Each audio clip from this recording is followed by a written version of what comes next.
Good evening. My name is Christy Lentz, and I am your son or daughter's English 9 teacher.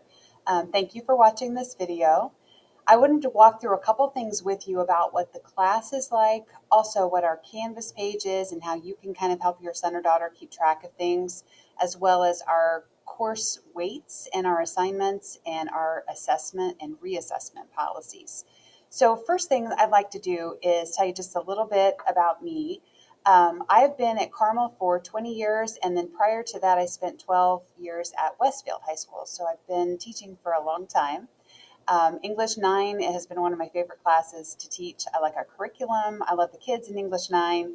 And so it's been a good start to the year, and I'm looking forward to spending the rest of the year with your son or daughter. So I wanted to show you first my Canvas page and how it operates. So once you see our Canvas page, and you can become an observer on your son or daughter's page, the Canvas page is set up to where it's by unit. And so we just started on Tuesday, our first unit. Now, before that, we were doing something called the basics, which were just simple review things, kind of how the class works, how you're going to be submitting some assignments.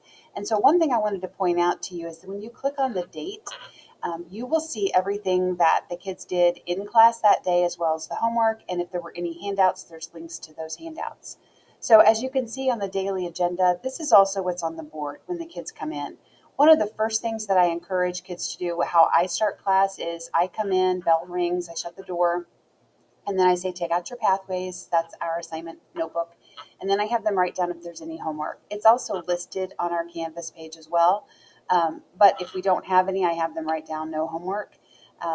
But this is consistent every day. It's always on the board. I say it out loud, and then it's also on our Canvas page. So if they're telling you that they don't have any homework and you want to check that, Canvas page is the place to go. I also encourage kids that when they're absent, check Canvas. If they want to contact me over any questions, I am more than willing to answer any questions, but I tell them they should never come back to school after an absence and say, what do we do? Because it's all on there. That's an example from Tuesday's class from August 29th. But you'll notice that when we go back to the main page, everything is underneath. If we have an assignment that's due, or if there's something we're doing in class like a quiz, it's always underneath that day's assessment, or that day's agenda. We're starting the brand new narrative, Unit 1 narrative. Our course this first semester includes the narrative first, and then we will read Sandra Cisneros' short novel called The House on Mango Street. And then we finish with semester 1 with The Other Wes Moore. It's a true story. Second semester, starting in January, we'll begin with To Kill a Mockingbird, and then we do a pretty big writing unit with argument writing in second semester. Our breakdown of class grades goes 70-30. And so what that means is 70% of the grade is going to come from a summative assessment, 30% comes from a formative. And I'll start with the formatives to explain. Formatives are homework assignments. They're checks along the way. It's where I'm giving feedback on things. It might be a reading quiz. It might be a rough draft. It's something small, but they lead to the summative assessments. And for first semester, we have 4 summative assessments. We'll have the narrative where they're going to write a slice of life, just a little short memoir about something that's happened. And then when we get into Sandra Cisneros, The House on Mango Street, there are constructed responses, which are in-class essays.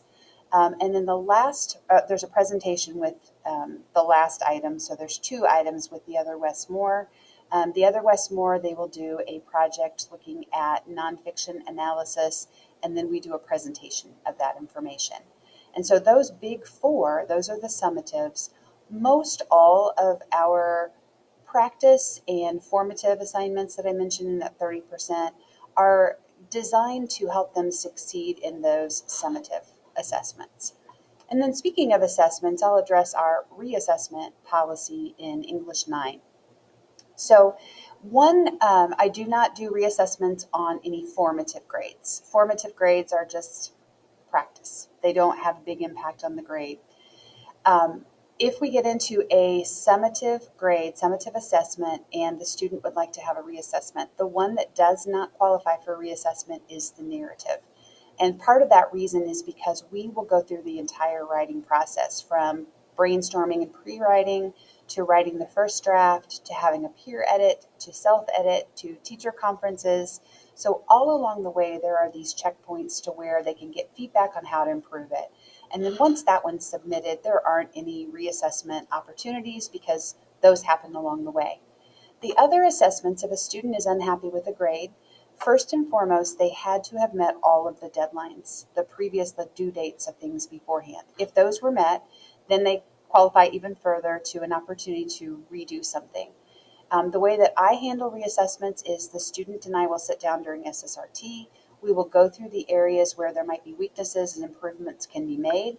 And then the student and I together will come up with a reasonable deadline. And then it would have to meet that deadline in order to be regraded or reassessed. Last thing I would say is just about the communication piece. I feel like my Canvas page is fairly organized. I'm pretty organized. I actually encourage them to have a binder that's just for English work to help keep them organized. But if there comes a time where you would need to talk to me, the best way to reach me is either through a Canvas message or directly through an email. My name is Christy with a K, but just klentz at ccs.k12.in.us. During the day, I have preps at different times. One day it's in the morning, once it's in the other day it's in the afternoon. But if you do need to reach out and have a conversation with me, I am happy to talk to you about whatever's going on. I will respond to your email within 24 hours, but just keep in mind if you email me in the evening, I probably won't get back to you until the morning. But thank you so much for watching this video, and I do appreciate all the help that you are giving your son or daughter on your end at home. I know it's freshman year, and for some of you, this is your first time having a child in the high school, and the expectations and everything are a little bit different, and so it's a learning curve, and I know that. So I am here to help. Just reach out if you have any questions, and thanks again for watching.